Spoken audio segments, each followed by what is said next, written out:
क्या किसको बोलूं, कुछ समझ में आता नहीं, क्या किसको बोलूं। सोते लोगों को जगाऊं या खुद मैं सो लूं, कुछ समझ में आता नहीं, क्या किसको बोलूं। कुछ समझ में आता नहीं, क्या किसको बोलूं।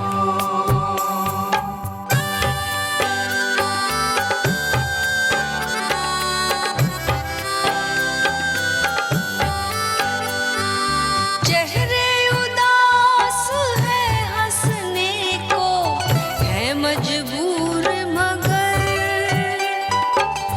इन्हें संभालूं या कहीं जाकर खुद रो लूं। कुछ समझ में आता नहीं, क्या किसको बोलूं। कुछ समझ में आता नहीं, क्या किसको बोलूं।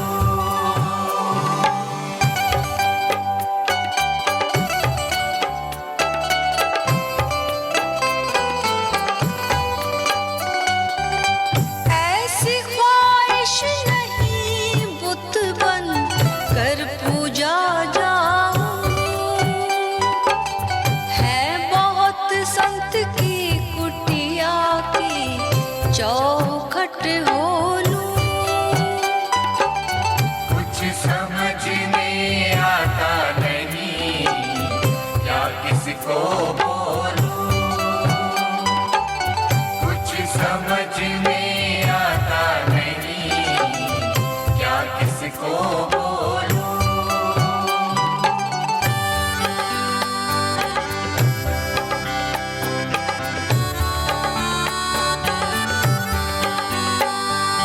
एक से एक यहाँ मजहबी दुकानें हैं, किसको दिखलाऊं राम रतन गांठ को खोलूं। कुछ समझ में आता नहीं, क्या किसको बोलूं। कुछ समझ में आता नहीं, क्या किसको बोलूं।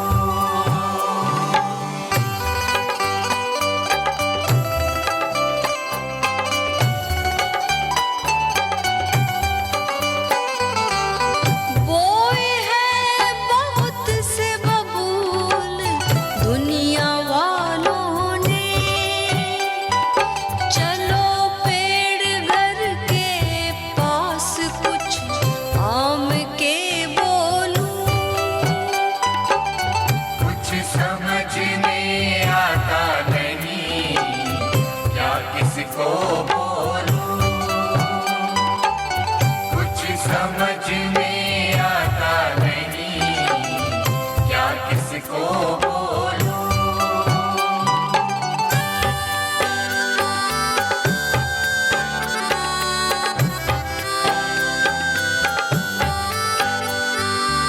सियासी दौर है पूछेगा कौन मुर्शिद को,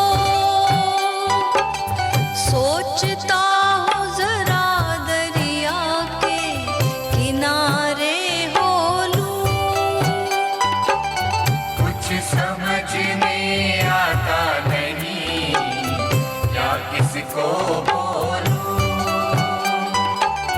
कुछ समझ में आता नहीं, क्या किसको बोलूं। क्या किसको बोलूं। क्या किसको बोलूं। नमस्कार। कुछ समझ में आता नहीं, क्या किसको बोलूं। सोते लोगों को जगाऊं या खुद मैं सो लूं। भीतर पीड़ा भी है, करुणा भी है, प्रेम भी है। इस संसार को जब देखते हैं, लोग इतने तनाव में हैं, लोग इतने दुखी हैं, लोग पल पल जीवन को दुख समझकर बैठे हैं, जीवन को समझ नहीं रहे, जीवन के प्रति उनकी जो दृष्टि है वो साफ नहीं है, बहुत भ्रमित है। कैसे कहूँ मैं कि परमात्मा ने जो जीवन दिया है, सच पूछो तो परमात्मा ने हमें इस सृष्टि में उत्पन्न किया है, तो क्या उस परमात्मा ने हमें यहाँ दुख भोगने के लिए भेजा होगा, पीड़ा देने के लिए भेजा होगा? क्या इस संसार में केवल दुख ही दुख है? ये तो जीवन के प्रति बड़ी नकारात्मक दृष्टि है। ये संसार, ये जीवन दुख नहीं। सच पूछो, जीवन आनंद से ओतप्रोत है, खुशियों से ओतप्रोत है। जीवन में इतनी संपदा है और सब हमारे लिए। लेकिन जैसे किसी के पास बहुत धन हो, लेकिन उसको उस धन का पता ही ना हो, तो फिर वो क्या करेगा? वो तो सोचेगा कि वो बहुत गरीब है और वो उसी भ्रम में पूरा जीवन बिता देगा। किसी ने किसी को खजाना दिया, पिता ने पुत्र को, और वो खजाना कहीं दबा दिया, और दबाने के बाद बस एक ऐसा मानचित्र छोड़ दिया कि जब पुत्र देखेगा तो खोज लेगा। लेकिन पुत्र ने अपनी आंखों पे पट्टी बांध दी। वो खोजना ही नहीं चाहता, वो जानना ही नहीं चाहता, और सारा जीवन यूं ही दुख में वो निकाल देता है। ऐसी कोई व्यथा, ऐसी कोई पीड़ा, ऐसा ही कोई करना का क्षण है जिसमें ये अभिव्यक्ति हुई है। कुछ समझ में आता नहीं, क्या किसको बोलूं, किसको कहूं कि जीवन दुख नहीं, जीवन आनंद ही आनंद है। सोते लोगों को जगाऊं या खुद मैं सो लूं? लोग सोए हुए हैं, आंख खोलकर जीवन जीने को ही नहीं समझते कि हम जागे हुए हैं। जागे हुए का अर्थ है जागरण में जीवन व्यतीत करना। जागे हुए का अर्थ है होशपूर्ण जीवन को उपलब्ध हो जाना। जागे हुए का अर्थ है साक्षी होकर जीवन जीना। कृष्ण ने साक्षी की बात की। गीता हम बहुत पढ़ते हैं, लेकिन अगर कृष्ण साक्षी की इतनी बात करते हैं तो क्या कभी हमने किसी से जाकर पूछा कि कृष्ण का साक्षी क्या है? क्या कभी हमने इस बात को जानना चाहा कि साक्षी का अर्थ क्या है? इतनी यहाँ पर गीता की बात होती है, लेकिन उसका जो मूल है, उस मूल से हम वंचित रह जाते हैं। केवल कंठस्थ करने से गीता को या श्रवण करने से बात तो ना बनेगी, उसके भीतर की आत्मा को जानना पड़ेगा। जो उस गीता में उपदेश है उसे अपने जीवन में लाना पड़ेगा। जागना होगा। इस संसार में हम कर क्या रहे हैं? इस संसार में हमने अपने जीवन को दिशा क्या दे दी है? इतना सुंदर संसार, इतना प्रेमल संसार, लेकिन यहाँ हमारा जीवन बेहोशी में गुजारा जा रहा है। हम कहते तो हैं परमात्मा, लेकिन अपने अहंकार में इतने ग्रसित हैं, मेरी मैं के अलावा मुझे कुछ नज़र नहीं आ रहा, जैसे सब कुछ मैं ही करने वाला हूँ। कुछ समझ में आता नहीं, क्या किसको बोलूँ? सोते लोगों को जगाऊँ या खुद मैं सो लूँ? तो यहाँ लोगों को अपना उपदेश दूँ या इन लोगों की तरह मैं भी मूर्छा में ही चला जाऊँ? छोड़ दो कि यहाँ कोई मेरी बात सुनने वाला नहीं, मैं किससे पत्थरों से बात करूँगा? मुझे समझ में नहीं आता। चेहरे उदास हैं, हंसने को हैं मजबूर, मगर इन्हें संभालूं या कहीं जाकर खुद रो लूं। इतना अप्रामाणिक हो गया है इंसान। हंसता है ऊपर से, रोता है भीतर से। जैसे ये गज़ल की एक पंक्ति, तुम इतना क्यों मुस्कुरा रहे हो? क्या गम है जिसको छुपा रहे हो? भीतर इतना गम तुम्हारे, ऊपर से हंसोगे। क्या इस अप्रामाणिक जीवन से तुम्हें कुछ लाभ हो रहा है? तुम्हारे जीवन की कोई गुणवत्ता है? तुम्हारे जीवन जीने के ढंग में तुम्हें कोई खुशी मिलती है? एकदम दिखावा। ऊपर से कुछ कहते हैं, भीतर कुछ और है। ऊपर से कहेंगे हम तुम्हें बहुत प्रेम करते हैं, और भीतर से उस व्यक्ति की बहुत बुराई।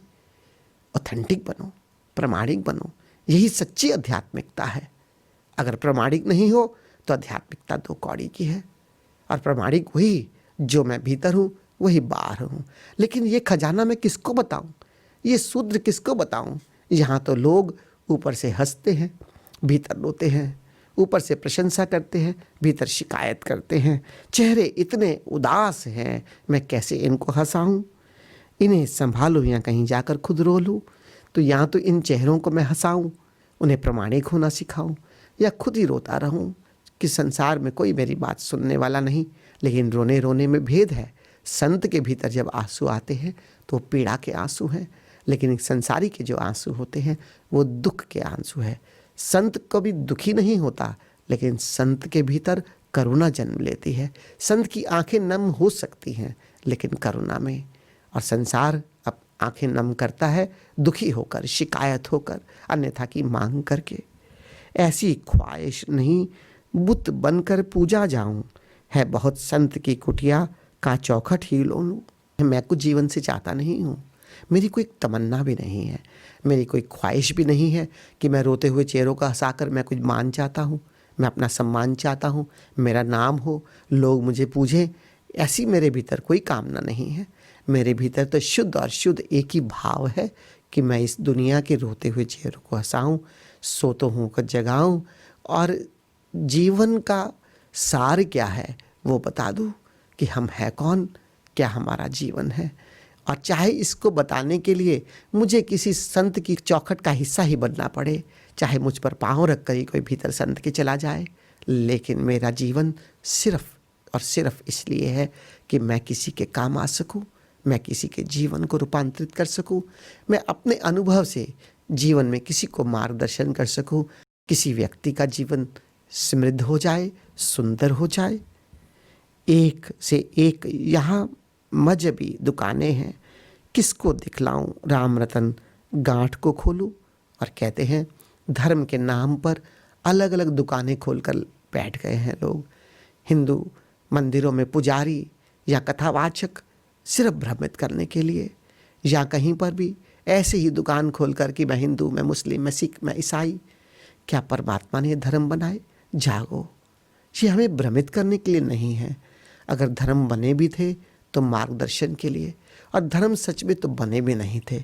कोई आया था, किसी ने जगाने का प्रयास किया, लेकिन उसके बाद जो उस श्रृंखला में लोग आए उन्होंने इतना बांध दिया कि वो धर्म बना कर रख दिए।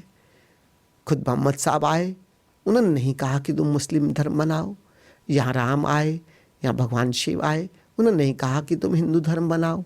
उन्होंने तो सार तत्व की बात की। लेकिन उनके मानने वाले या गुरु नानक देव जी ने सिख धर्म नहीं बनाया।